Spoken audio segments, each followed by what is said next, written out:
بسم الله الرحمن الرحیم. په پیل کې د خبرونو سرټکي. د افغانستان د چارو لپاره د چین د ځانګړي استازو یو شیاونګ او د بهرنیو چارو وزیر مولی امیر خان متقي ترمنځ لیدنه. د هرات ولایت په ګمرک کې افغانستان ته د 240 کیلوګرام ایراني زعفرانو د قاچاق مخنیوی. او د انګلستان، فرانسې او جرمني هیوادونو په یو ګډه اعلامیه کې په غزه کې د بشري ناورین د سمدستي پای ته رسولو غوښتنه وکړه. د یو مهربانه خدای په ثنا او ستاینې سره درنو لیدونکو سلام. د نن ورځ خبرونو ته ښه راغلاست. نن شنبه د 1404 کال د زمري 4مه نیټه ده. زه محمد صادق فروتن یم. د هم بشپړ خبرونه. د افغانستان لپاره د چین ځانګړي استازي یوی شیاونګ د بهرنیو چارو له وزیر مولی امیر خان متقي سره وکتل. بهرنیو چارو وزارت وایي چې دې کتنه کې دواړو لورو د سیاسي اړیکو، اقتصادي همکاري او متقابلو ګټو پر بنسټ د دوه اړخیزو اړیکو پر لا پراختیا خبرې کړې دي. دې کتنه کې ښاغلي متقي په اقتصادي برخه کې روان پرمختګونه د روښانه راتلونکي لپاره ښه بللي دي. همداراز ښاغلي یوی شیاونګ ژمنه کړې چې هیواد باید د ښه ګاونډیتوب د اصل له مخې په سیاسي او اقتصادي ډګر کې د افغانستان ملاتړ ته دوام ورکوي.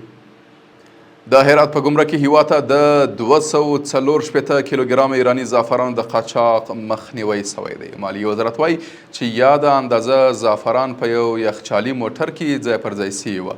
مالیې وزارت زیاتوي نیول سوي زعفران او تورن کسان به د نورو اجرااتو لپاره اړوندو ارګانونو ته وسپارل شي. تسنیم خبري اجانس خبر راکړی چې د ایران، فرانسې، جرمني او برېټانیا ترمنځ دویم پړاو اټومي مذاکره د ترکیې په استانبول ښار کې ترسره شول. کاظم غریب آبادي پر خپل ایکس پاڼه کې لیکلي چې دغه مذاکراتو کې به په وروستیو پرمختګونه د بندیزونو په لرې کولو او اټومي موضوعاتو خبرې شوي دي. د نوموړي په وینا یادو مذاکراتو کې دواړو لورو هوکړه کړې چې په دې تړاو به خبرو ته دوام ورکوي. او په پای کې برېټانیا، آلمان او فرانسې په یو ګډه اعلامیه کې غزه تړانګه کې د بشري ناورین د سمدستي پای ته رسولو غوښتنه وکړه. دغو دریو اروپایي هیوادونو له اسرائیلي رژیم غوښتي چې غزې ته د بشري مرستو پر لیږد لګېدلي بندیزونه لرې کړي او مرسته رسونکو سازمانونو ته په غزه کې له قحطۍ سره د مبارزې اجازه ورکړي.